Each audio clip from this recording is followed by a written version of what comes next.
Monday, coming off of last week, what was a shortened week. So thank you guys for just carving time and hopping on. We are talking about something that is pretty relevant to many, well, it should be every family across the country, right? We're talking about budgeting. I know that's not always like the most sexiest or attractive conversation to have, in my experience, usually because it's just easier not to talk about maybe some of our unhealthy spending habits, but we are going to talk about those today. And it's actually going to be really freeing and be really fun. It's a word that we don't always associate with budgeting, but it can be, and we're going to make it today. So I'm going to go ahead and get into, actually, if I could have a screen share, that would be fantastic. I will have. Yep, give me just a moment here and I'll take care of that for you. But just, I know a lot of people who are hopping on, you were probably here at last session. So I'm not going to go through the normal, who is Doug fully, but I am one of the team members on Ramsey SmartDollar.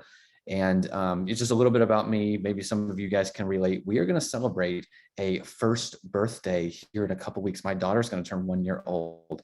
And as you can imagine, having and raising a child absolutely plays a part of when me and my wife sit down and do our monthly budget. So we'll take a look later on towards the end. We're going to hop inside Every Dollar, our budgeting app, and we're going to make a mock budget together. Anyway, like I said, we are talking about budgeting today. And in case you missed it last session, we went over something that is crucial to everything that we have been teaching for the last 3 decades. And that's our master plan. That is our financial game plan that we have been teaching to families. And that's called the 7 baby steps. And so really briefly, we'll kind of go through these because a lot of you are probably repeat attenders from last week's session. But we're going to go over our game plan and then we're going to jump into budgeting. But here's what we teach when a family is sitting down and saying, how should I structure my finances? Here's our answer. The first thing that we want you to do, that's baby step 1, and that's have $1,000 as an emergency fund. This is money that you truly do not touch unless it is a true emergency. I don't mean the latest iPhone or that thing that just came out that's everyone's after it and you got to get one. That is not an emergency. I'm talking about 2 tires. I'm talking about like maybe an alternator, something that you must fix or repair right now, or the family's not going to make it somehow. So baby step 1, save $1,000 that you don't touch unless it's a true emergency. Baby step 2, pay off all consumer debt. One of the biggest blockers or hindrances to building wealth is what's going out the door every month. And chances are a lot of us feel that, right? I mean, the average car payment in the United States is $700 a month. And I'm sure that whenever you have one of those slower or maybe what you call a bad month in real estate, it'd be really nice to have that $700 back and not having it go towards the thing that's sitting in the driveway. So paying off all consumer debt, that's everything except for your mortgage. That's baby step 2. Next week, we're going to dive into exactly how to pay off debt the most efficient and most stress-free way. So hop on for that session next week. But baby step 3, once you're completely debt-free, you're going to really return to baby step 1 and just beef that up to 3 to 6 months of expenses, because it might not always be a couple tires or something minor with the car. It could be something medical. It could be something with the AC, the roof, your job. It could be any number of things, right? So we want families to be able to say, hey, if the unexpected happens, we're going to be just fine. That's the peace of mind. That's the mentality that we want to get families into. Now, baby steps 4, 5, and 6 usually happen around the same time in somebody's life. Not always, but usually. Baby step 4, investing 15% of your income into retirement. Baby steps 5 and 6, saving for your kids' college fund, if that applies to you. And then baby step 6, pay off your home early, which is definitely still possible, even in today's market of home prices. And now baby step 7, this is really where it all leads to. We want families to be able to say that we have emergency funds, we're debt-free, we're living a very peaceful and anxiety-free life, But also we want you to be generous people in your community. I'm sure just like myself, a lot of us on this call want to be at a place in life where we're able to reach across the street and change the life of a neighbor. Or maybe it's a family member during the holidays. You just want to absolutely bless them and do something that that you know that they can't do for themselves. That's the position that we want you guys to be in. But in order to get you there, we sometimes got to clean up what's going on in our life first. So that's baby steps 1 through 6. All right. So that's very quickly the 7 baby steps. And SmartDollar, this new benefit that United just rolled out, it really is a collection of tools to help you live these 7 steps out, whether it's calculators to pay off your mortgage early, or to be tracking towards that retirement that you want. It could be funds and calculators and tools to help you get those emergency funds up and running. It's a budgeting app to help you budget all the way through 1 through 7, which is what we're going to look at today. That is what SmartDollar is. It's a collection of tools to help these 7 steps not just live as ideas in our head, but become a reality in our life, to have emergency funds, to be debt free, and to live and give like nobody else. So that's the 7 baby steps. I want to answer this question first, right? Before we look at the ins and outs of a budget, there is probably across the board a negative idea of what a budget is. I know that I really didn't learn how to budget until after college, which is really sad. I feel like that's something that should be taught in high school. But a lot of people have a negative idea of what a budget is. It's restrictive. It tells me what to do. It's boring. It's not very fun. The reality is it's actually quite easy, and it's a very simple definition. A budget is just a list of your income, and it's just a list of your expenses. That's all it is. And that's to keep ourselves in check. You know, the old phrase is true. And if you've walked this earth more than 5 minutes, you know this to be true. If you don't know where your money's going, you're going to wonder where it went. And I know that I'm not the only person who has gotten towards the end of the month and said to themselves, man, I could have swore there was going to be at least $400 extra in my bank account. Where did that walk off to, right? A budget is the weapon that we use to keep that from happening to us. Because if we're in the know with where our money's going, and if we're deciding where it is going, chances are we're not going to find ourselves in that bad spot at the end of the month. It's giving your family permission to spend where you want to spend. A lot of the times we don't make a budget, and then we look back and say, oh man, I really didn't need to buy that, or I really didn't even want to spend in that area a lot this month. But if we don't write it down, it's probably not going to happen. So that's what a budget is. This next question, this is going to be like just basically common sense. It goes back to that phrase I said. If you don't know where your money's going, you're going to wonder where it went. That's why we should budget, because there are goals, there are dreams, there's a vision of what we want our future to look like. And usually it's the person in the mirror that's the biggest obstacle to those goals and dreams coming true. If we can get the person in the mirror under control, we're going to have a much easier time of arriving at the type of future that we want for our life. All right, how to create a budget. This is where we're going to get really practical, and we're going to get hands-on. So if you have every dollar pulled up, this is a great opportunity to kind of track with me. And here's just some basic 101 how to create a budget. The first step is budget before the month begins. So we just entered June, right before the weekend. If you haven't made a June budget yet, get that up and running before you head out the door today. It is critical, right? Because I'm going to repeat it again. You need to know where your money is going, or you're going to wonder where it went. So budget before the month begins, always, no questions asked before the month begins, and start with your income. Always starts with your income. In this little example on the screen, this is someone who receives 2 paychecks a month. Might be different in your world, but you're going to start with your monthly income. Now, I want to tailor this conversation to my audience a little bit, right? Now, with commission, it can be hard to forecast what you're going to make on a month-to-month basis, right? And if you don't have a good healthy, solid pipeline and some sort of forecasting system, that might be a little rough. So in your world, I would take what you would consider an average month. That might be looking back at past months, looking at your income and just picking an average. And then again, having a healthy pipeline or some sort of lead forecasting system is really going to help you out here.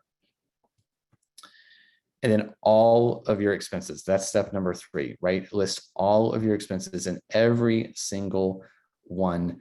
Again, if you have any dollars that don't have a destination, they will wander off. That's just how money works. That's how personal finances work. So income first, expenses next, all of them.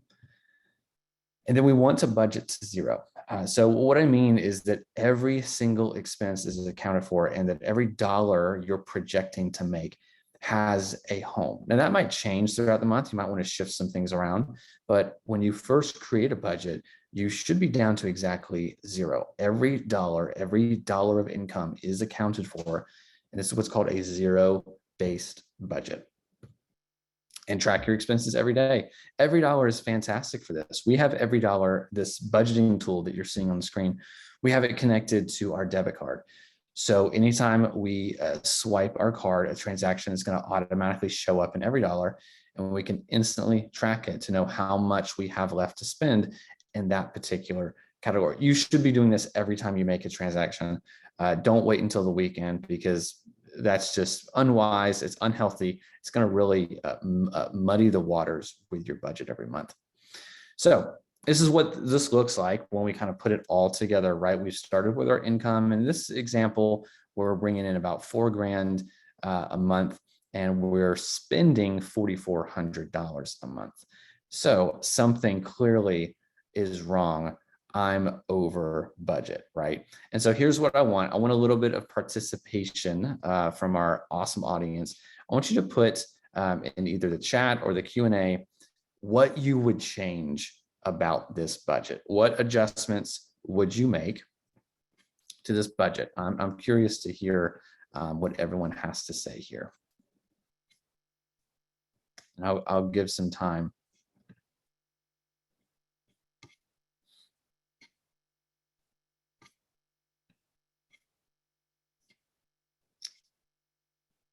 Right.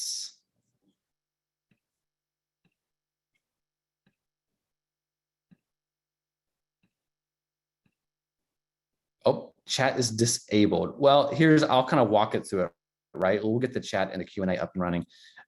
But yeah, way too high for food. Courtney says, look for another income stream, right? Because that housing is a really high percentage for housing, right? It looks like someone's refusing to get a roommate here. But yeah, all of those are the correct answer, right? Let's take a look at this. What if, so now that we've made some adjustments to our budget, right? We've come down on transportation. We've come down just a little bit on food. We have really, the personal was the really big problem in that what if. And so now we're looking at $400 that does not have a home, that we don't know what to do with. So here's the big question. What do we do with this $400? Well, let's refer back to our game plan, right? We don't want to veer off from our financial game plan. We want to stick true to that. So we're going to go take a look at the baby steps. And we're going to ask ourselves, well, what baby step am I on? If I don't have $1,000 yet, well, then that $400 is going to go towards that baby step. If I'm working on consumer debt, that $400 is going to go on top of our minimum payment so that we can speed up the process of becoming debt-free. So we're going to factor that in. We're going to take that $400. We're going to apply it to our baby step. And now we're at a zero-based budget. That's what I mean when you should budget to 0. Every single dollar is accounted for in this scenario. So what is going to help you actually live this out? What is going to help you make this become not just a concept or a good idea, but a reality in your life? And that's going to be the resources found inside of SmartDollar, which we're going to hop into here in just a minute. But just one quick call out, because I know they're kind of confusing. This is something we have probably a position we've put our own selves in over the years. But remember, SmartDollar is the toolbox. Every dollar is just one of the tools inside of the toolbox called SmartDollar. So I want to make sure that we're all clear about that.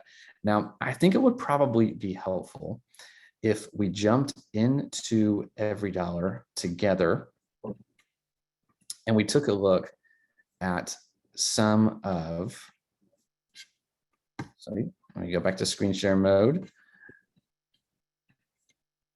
All right, perfect. So, right, I'm logging on to my SmartDollar account. I'm at my dashboard. I'm gonna go over to Money Tools. I'm gonna hit every dollar, and when I do, I'm gonna go into my budget. Now, I've already made for us kind of a fake. This is just pulling numbers out of thin air for us this morning. I went ahead. Now you can always, you can budget way in advance of when you want to, but just for the sake of doing a demonstration, we'll be working out of September of 2024. So here's what I've done, right? I've written down about $6,500 for our income this month, and we have almost every dollar budgeted for you. You can see that I still have over $1,000 that I haven't marked as a destination, right? We're being charitable. I've taken what is the average cost of rent here in the kind of metro Nashville area, which is $22 a month. This is for a family of three in our case, right? And so we've got all these expenses listed. I can see over here a summary of what percentage everything is going. But here is what I want to highlight for us. This is how every dollar basically works. So I've got all my transactions that I have marked, right? We went to Publix, a couple Amazon, we fueled up at a Kroger stop. And so this is what it looks like when you have your card or your account automatically synced to your bank account. Really, I just have to go find the right bucket, which is my groceries. And I'm going to drag this Publix purchase over to groceries. And instead of having $650 remaining, that's going to automatically tell me how much I have left for this particular month when it comes to this expenses. And we can do the same. Let's say we bought some things for our daughter, right? We're going to put those here. And, we don't even have to drag and drop because our system is going to try to predict where these things are going. And we'll go ahead and automatically add that to just what we call just a general needs. And so now we've got $41 left to spend. This is basically how every dollar works. You can link this to your accounts. Go in here, like I said, before the month begins, you want to go to Money Tools in order to get there. But you want to start with your income, then with your expenses, make sure everything equals out to zero, which we still haven't done. So here's what we're going to do. All right, we have $1,000 that we don't know what to do with. So like I said in the example, we're going to refer back to the baby steps. So here's what we're going to do. We're still working on baby step. We'll just say we're on baby step 3, which is 3 to 6 months of expenses. So here's what we're going to do. Because we're in real estate, this is always a good practice to do whenever you're commission-based and you're budgeting. You want to establish what's called a bad month fund, which is what we recommend for jobs who are largely based in commission. If you think that there's going to be an upcoming month where, things are not going to be too hot for me historically in this upcoming month, what I want to do with this leftover money is let's go ahead and we'll throw $500, just a nice even number, at a bad month fund. That gives us something to pull from in case there is a down month in the future. And because we are trying to work on baby step 3, which is 3 to 6 months of expenses, let's just go ahead and throw everything that we have left at baby step 3. Now, I would probably recommend for your bad month fund, this is not something that needs to occur every single month. You probably want to set a limit to what your bad month fund is. Maybe it's 3 months of expenses. Maybe it's 2 months of expenses, right? You set a limit. Yeah. So this is not something that drain on every single month. this is what we would recommend. And so I've got my baby step accounted for, my emergency fund, but because of my occupation, I also want to get a bad month fund. And look, every single dollar is accounted for. Everything has a home. Now, chances are you're probably going to come under budget on some of these line items. That way you can move a little bit of extra funds over to something else that's maybe of greater needs or higher than what you thought. But this is basically how every dollar works. If I go in here, I'm going to see a roadmap for the next 10 to 15 years of when I'm projected to hit all of those little milestones, given my current budgeting and saving habits. When am I going to become debt free? When will I have 3 to 6 months of expenses if I keep on this pace? When will I retire at the age that I want to? That's all found in roadmaps. I would highly suggest checking that out when you get a chance. But for today, everyone's action item after this call should be hopping into every dollar, making a budget if you haven't already, or if you have, making sure that all your transactions are tracked so far. That is budgeting in a nutshell. I know that was a lot of words that came out of my mouth. So we do want to move into any Q&A or any questions that you guys might have when it comes to the ins and outs of budgeting, best practices. What do I do in this scenario? Anything like that, we'll kind of open it up for some Q&A.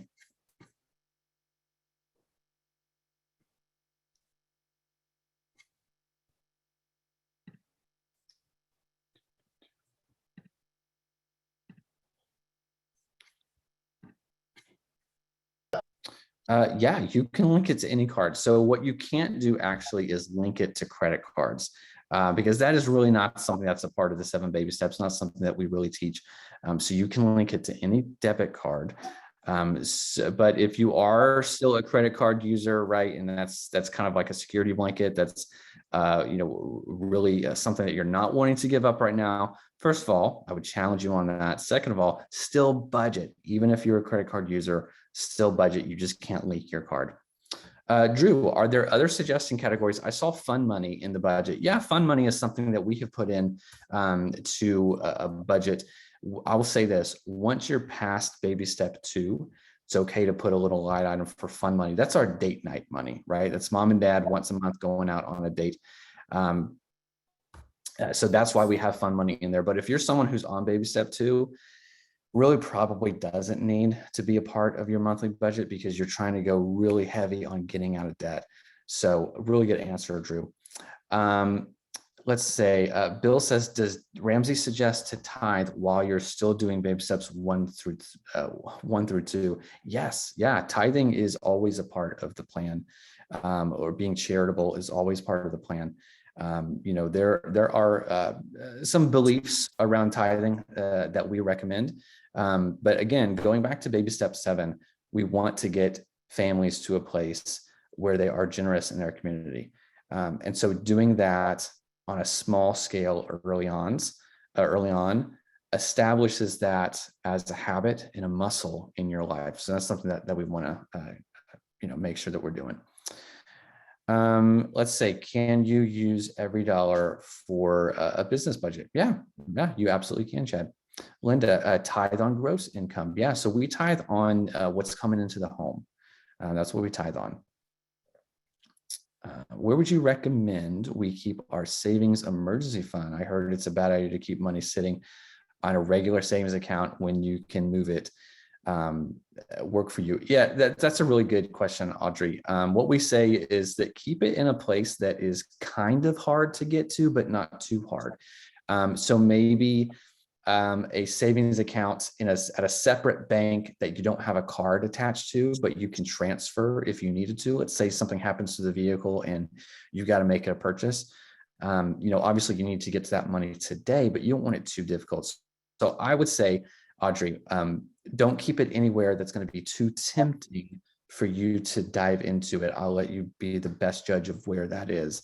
But our recommendation would just be a separate savings account that there's no debit card attached to, so there's not the temptation to swipe it when you need. All right, under the debt category, how do I add the debt amounts? It's only showing planned and paid so far. So you can add that in a tool called the baby steps. If I go back into SmartDollar, over on the right-hand side is going to be baby steps. It's right below learn and right above coaching. You would put all, whatever you're working on the baby steps, your debt amount is going to go there. What you consider to be 3 to 6 months of expenses would go there. So all that's going to go in the baby steps, and then it will automatically populate in every dollar.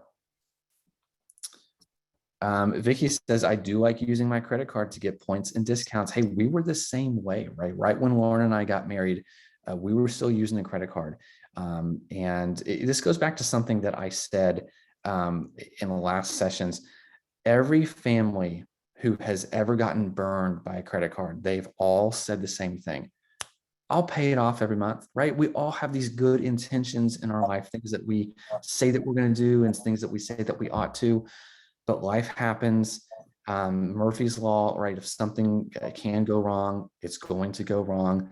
I would really encourage you to just set that aside for a month, cash flow everything, and just see what happens. And on the side of points and discounts and all that kind of stuff, we're able to get rewards from credit cards because another family somewhere didn't handle that credit card like they were supposed to, right? That's where those free rewards come from. It's somebody else's misfortune. So I would just encourage you, set aside for a month, see how it feels, and then hopefully that will become a thing in your life, to not even have that thing that could ruin your life just sitting in your wallet or your back pocket the whole time. All right, I don't see any more open Q&A here. We had one more come in. There we go. Does Ramsey Solution recommend financial institutions like Pinnacle or Southeast versus the big banks? Oh gosh, Linda, that's a really good question. Oh, not to my knowledge, nothing's really coming to mind for what we recommend when it comes to institutions or anything like that. I mean, I've got some insurance recommendations for you and some mortgage company recommendations. But I would maybe check out the coaching feature inside of SmartDollar and ask that question to a financial coach. They might have a more detailed answer for you. All right, these are really good questions, guys.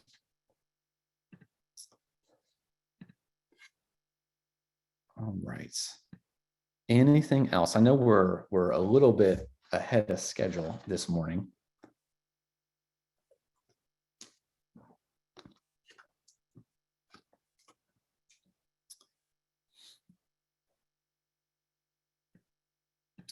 I did reach out to a friend of mine who's in real estate the other day, and I did ask, hey, do you have any advice for agents? I'm about to have a call with a bunch.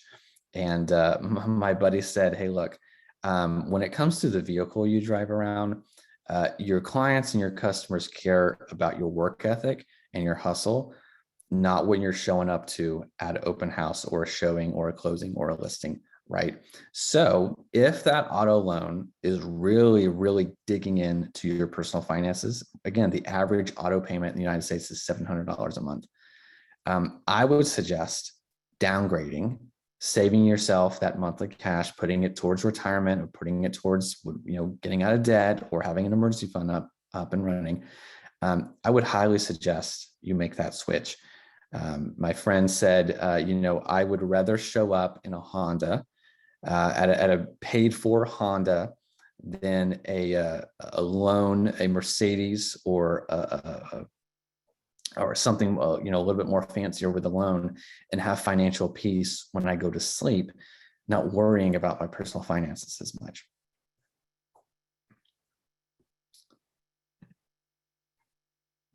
All right, friends, anything else? I don't see anything. Hey, Doug, can you talk just a little bit about who can see what within SmartDollar? I know there's a lot of repeat agents on the second Zoom call, but I know there's a lot of new ones as well that haven't heard your presentation last week. So if you could just touch on that just a little bit, please. Yeah, absolutely. One of the questions, to Bo's point, that we got last week was like, hey, who can see all my stuff? The answer is really no one except for you. Bo can't see it. I can't see what your monthly budget is. I can't see what your spending habits are. I know absolutely nothing. The only thing that I can see is really more of a collective stat than anything else. I can just see how much the collective, everyone who has access to SmartDollar, how much that collective group has paid off in debt, and then added into their savings account. And that doesn't even live in every dollar. That lives in a separate location within inside SmartDollar. So no one can see anything that you plug in, your monthly income, all of your expenses, where your money's going to go to. No one can see that stuff. Not me, not your employer, only you. But good question. Good call out, Bo. We did have Anonymous have a question. What if the debts, what if I have a debt at a very low percentage rate, but have an emergency in 3 to 6 months of savings? Should you go back and delete those buckets to pay off debt? All right, so here's what I recommend. In this scenario, we already have 3 to 6 months of living expenses. I would keep that. Okay, I would keep that depending on the size of the debt. Maybe if here, I'll answer it this way. If you have 6 months of expenses saved up, but your debt is about 3 months of expenses, then yeah, I would take that 3 months, I would wipe off the debt completely, and then I would just rebuild back your emergency fund. Okay. Now, if you're at 3 months of expenses and you've got some debt lying around, I would go back to baby step 2, and I would just attack that with a vengeance. Maybe take a little bit. If it's going to speed up the process, maybe go down to 2 months of expenses. Again, because we actually teach to have $1,000 savings account. But here's why I'm saying this. You guys are in real estate. There's commission, right?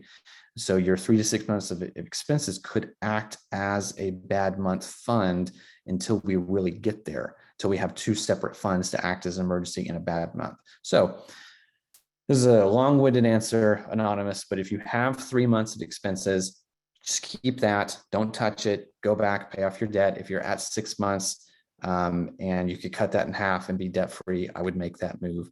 But yeah, I hope that's helpful. I hope that's a helpful answer. Another question, is every dollar free, or do we have to pay for the premium version? No, you have the premium version. United has already paid this. This is already a paid for expense, and you guys don't have to pay a dime.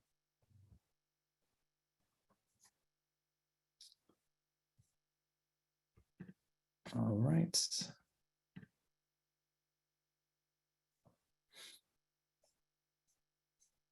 Anything else? And really any questions about finances, family and finances, really anything goes right now. Debt, budgeting, the 7 baby steps. How do we get the premium version? So you already have the premium version. Maybe I didn't, that was my bad. I didn't make that very clear. So you have the premium version, the version that will sync to your bank account. You can have access to the financial roadmap, to paycheck planner, all the stuff. The highest form of every dollar is what you guys have. There's no other tier to jump to.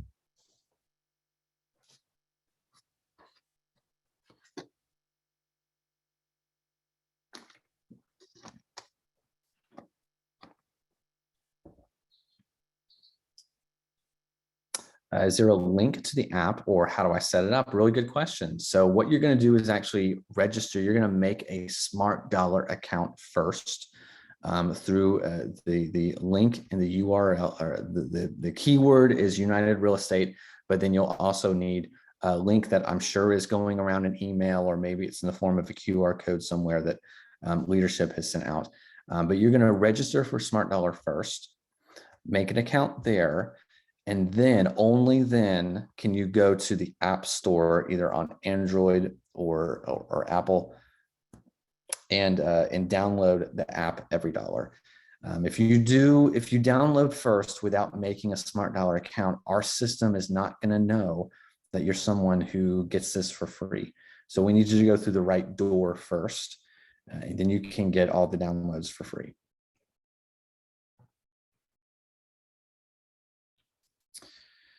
All right. When replacing your emergency fund after using it, do you stop everything else like retirement and other savings to replace it? So we would teach, yes, temporarily, big word, temporarily replace, or not replace, temporarily pause, build back up those funds, and then hop right back into it.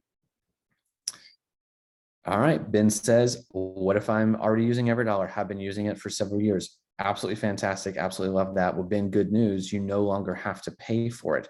So I would sign up, make a SmartDollar account, and then reach out to the EveryDollar help team and just let them know, hey, I've just been offered SmartDollar. I don't need to pay for this.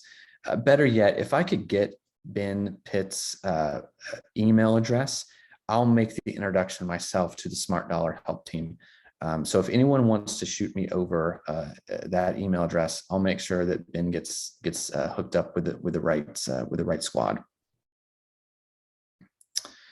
All right, Angie said, I know that my husband has been leery of doing an app, I believe it's called Mint, where it has access to your bank accounts.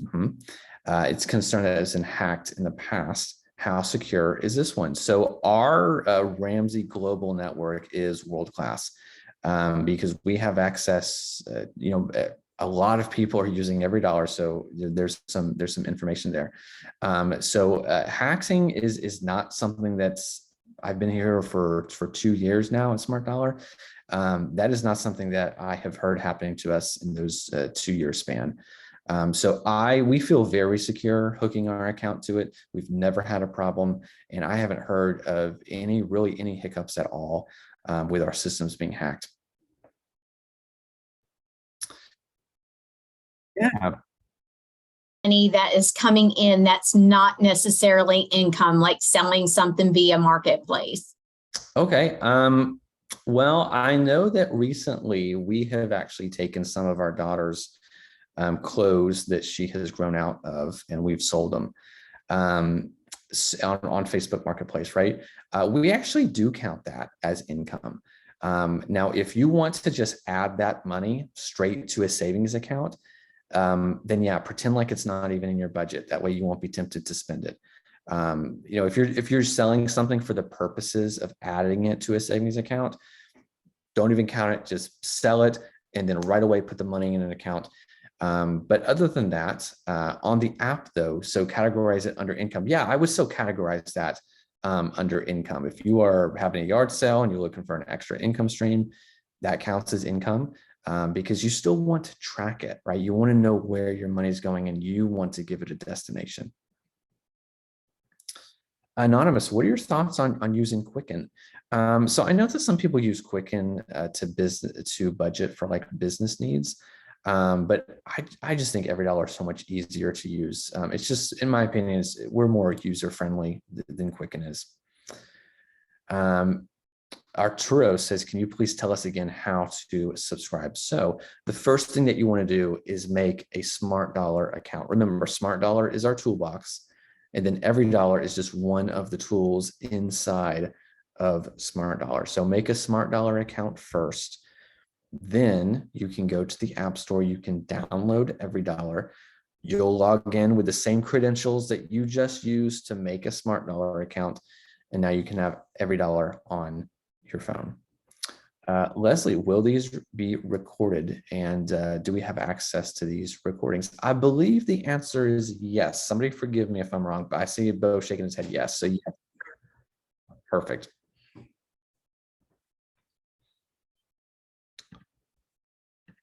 All right.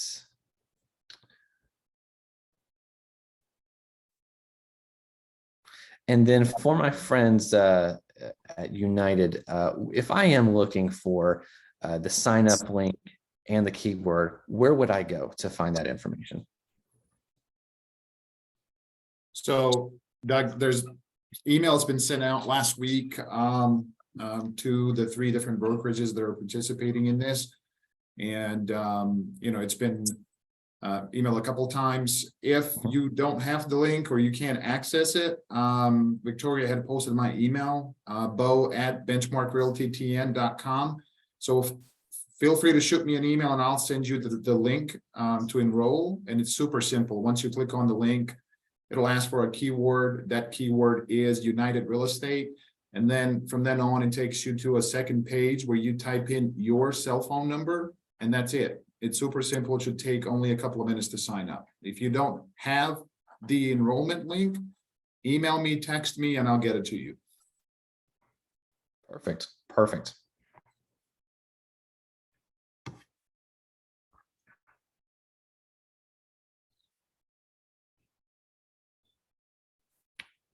All right.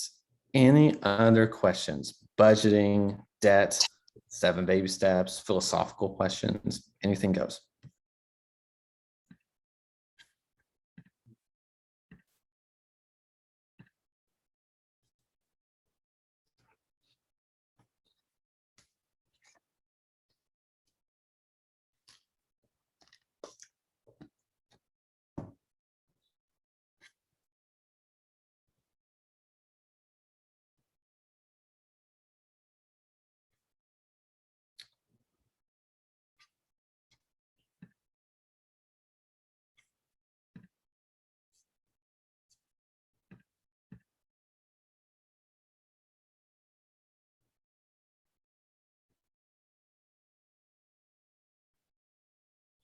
All right, I don't see anything new.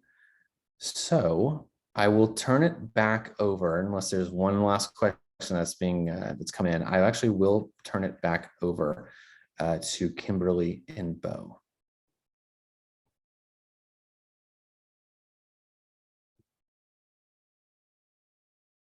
Add real quick. The only thing I'll say is there's going to be another Zoom call with Doug next week on the 12th at 10 a.m. You can get access to that link on our training calendar, Eventbrite. So feel free to sign up for that. And these sessions are going to be all different, guys. So, you know, this week's was on budgeting. The next week's session is going to be on debt. And then these sessions are going to repeat in July. So if you missed any of these, you'll have a chance to kind of go over the same information in July as well. But, you know, you don't have to wait. And if you have questions or if you're confused about something, just feel free to reach out to any of us here and we'll make sure that you guys are taken care of. So, you know, yeah. Go ahead, Kimberly. No, I was just going to say, you know, everybody that's on the call, again, thank you for participating. And if you could tell other benchmarkians about what we're doing and our other sister companies, this is such an exciting program. Philip has invested so much time in getting this launched for you. Same with Katie and Bo. And we're just really excited about it. And hopefully you'll share it with other people within the company and we'll have more people signing up. But thank you so much. I don't see any more questions. Again, be on the lookout for next week's link. We'd love to see you. Have a great week. Thank you all. All right. Thanks, everybody. You have a nice one, too. I watch. Bye, guys.